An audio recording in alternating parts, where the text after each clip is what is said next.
အာဝါဆိုလည်းကိုလည်းအကြီးပေးမှာအာဝါတေးလေးဆိုလည်းမလို့ခြင်းအချစ်တေးလေးလည်းမလို့ခြင်းအကြီးတွေပဲလို့ခြင်းတာအကြီးပဲလို့ခြင်းတာအကြီးပဲအဲ့လိုစိတ်ပိုင်းတေးလေးပေးမယ်ဆိုရင်မလာနဲ့တပွားလုံးပေးနိုင်မှာလားခဲ့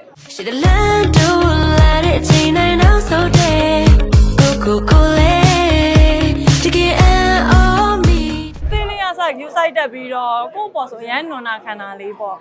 အဲ့လိုလေးပေါ့ပြောရင်းနဲ့တော့တတိရတယ်တို့ရင်းနဲ့မောင်တူဆိုရင်ချက်တင်နာကိုအဲ့လိုမျိုးဒီတဲရလို့ပေါ့တရားဦးလို့ပေါ့အဲ့လိုမျိုးအရန်ချစ်ကြည့်တဲ့ကောင်လေးအရန်ကိုချစ်တက်ပြီးတော့အပြင်ထဲမှာတူလာပေါ့သူကဒီထဲမှာအရန် character အရန်မှုဝင်နေရလေသူအဲ့ဒုံကြီးရှိပါရဲ့ဆိုတဲ့လူတွေကပဲသိရအောင်တန်းကြတာဗျ